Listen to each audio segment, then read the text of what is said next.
23শে জানুয়ারি নেতাজি স্বাধীনতা সংগ্রামী নেতাজি সুভাষচন্দ্র বসুর জন্মজয়ন্তী প্রতি বছর মহা সমারোহে পালিত হয় নেতাজি সুভাষ বিদ্যানিকেতনের তরফ থেকে।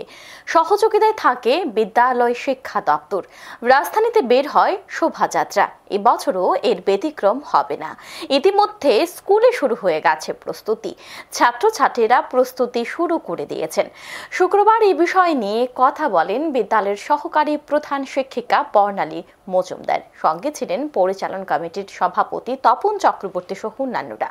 সহকারী প্রধান শিক্ষিকা তথা ভারপ্রাপ্ত প্রধান শিক্ষিকা সাংবাদিক সম্মেলন করে কি বলেছেন শুনবো একবার। অনুষ্ঠান সাফল্যমণ্ডিত করার জন্য এবার 23টা প্রোগ্রাম সেট করা হয়েছে। 23টা মানে 23টা ইভেন্ট। অনুষ্ঠান শুরু হচ্ছে আমাদের সকাল 7টা থেকে শুরু হয়ে যায়।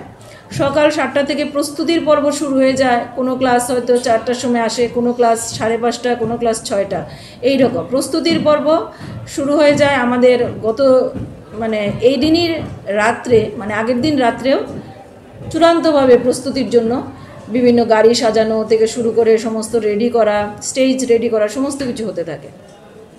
এখন কথা হচ্ছে যে এই অনুষ্ঠান সমস্ত শিক্ষক শিক্ষিকারা আমাদের আছেন, পাশে আছেন, তারা করবেন। 3 থেকে এটা স্টার্ট হবে, ক্লাস 3 থেকে এটা স্টার্ট হয়ে একাদশ শ্রেণী পর্যন্ত যাবে। পরবর্তী সময়ে 2টো ক্লাস যারা এবার ক্যান্ডিডেট দশম এবং দ্বাদশ শ্রেণী, তারা এই অনুষ্ঠানের মধ্যে অন্য ভূমিকাতে আছে। রিহার্সেল তাদের করানো হচ্ছে না এই কারণে, যেহেতু তারা পরীক্ষার্থী, সুতরাং তাদের স্কোপ দেওয়া হয়েছে ওই দিন দ্বাদশ শ্রেণীর বালক বালিকা এবং দশম শ্রেণীর বালক তারা ভলেন্টিয়ার হবে।